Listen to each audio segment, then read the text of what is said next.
ಈ ಏಪ್ರಿಲ್ 30ನೇ ತಾರೀಕು ಸಾಮಾನ್ಯವಾದ ದಿನ ಖಂಡಿತ ಅಲ್ಲ. ಈ ದಿನ ಚಿನ್ನ ತಗೋಬೇಕು ಅನ್ನೋದನ್ನ ಬಿಟ್ರೆ ನಮ್ಗೇನು ಗೊತ್ತೇ ಇಲ್ಲ. ಆದ್ರೆ ನಮ್ಮ ಇತಿಹಾಸದಲ್ಲಿ ಈ ದಿನ ಏನೇನೆಲ್ಲ ಆಗಿದೆ ಅಂತ ನಿಮಗ್ ಗೊತ್ತಾ? ಈ ದಿನಾನೇ ತ್ರೇತಾಯುಗದ ಆರಂಭ ಆಗಿತ್ತು. ಪರಶುರಾಮ ದೇವರು ಕೂಡ ಇದೇ ದಿನ ಅವತಾರ ಮಾಡಿತ್ತು. ಸುಧಾಮ ತನ್ನ ಪ್ರಿಯ ಮಿತ್ರ ಕೃಷ್ಣನನ್ನ ದ್ವಾರಕೆಯಲ್ಲಿ ನೋಡೋಕ್ ಹೋಗಿದ್ದು ಇದೇ ದಿನ. ವೇದವ್ಯಾಸರು ಮಹಾಭಾರತದ ರಚನೆಯನ್ನ, ತುಳಸಿದಾಸರು ರಾಮಚರಿತ ಮಾನಸದ ರಚನೆಯನ್ನ ಮಾಡೋದಕ್ಕೆ ಶುರು ಮಾಡಿತ್ತು ಇದೇ ದಿನ. ಗಂಗೆ ಶಿವನ ಜಟೆಯ ಮೂಲಕ ಧರೆಗಿಳಿದಿದ್ದು ಇದೇ ದಿನ.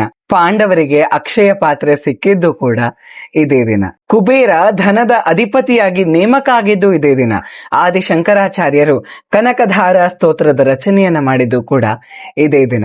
ಹಾಗಾಗಿ ಚಿನ್ನ ತಗೊಳ್ಳುವಂತಹ ಮಟೀರಿಯಾಲಿಟಿಯನ್ನ ಪಕ್ಕಕ್ಕಿಟ್ಟು ನಾವು ಈ ದಿನವನ್ನ ನೋಡೋದಾದ್ರೆ, ಈ ದಿನ ನಾವ್ ಏನೆಲ್ಲ ಮಾಡ್ತೀವೋ ಅದರ ಫಲಕ್ಕೆ ಎಂಡೇ ಇಲ್ಲ, ಅದರ ಫಲ ನಾಶನೇ ಆಗೋದಿಲ್ಲ. ಅಂದ್ರೆ ಅದರ ಫಲ ಕ್ಷಯವನ್ನ ಹೊಂದೋದಿಲ್ಲ. ಹಾಗಾಗಿನೇ ನಾವು ಈ ದಿನವನ್ನ ಅಕ್ಷಯ ಅಂದ್ರೆ ಅಕ್ಷಯ ತೃತೀಯ ಅಂತ ಆಚರಣೆ ಮಾಡ್ತೀವಿ. ಹಾಗಾಗಿ ಭಕ್ತಿಯ ಭಾವದಿಂದ ಈ ದಿನ ಹೊಸದೇನಾದ್ರೂ ಒಂದನ್ನ ಶುರು ಮಾಡಿ.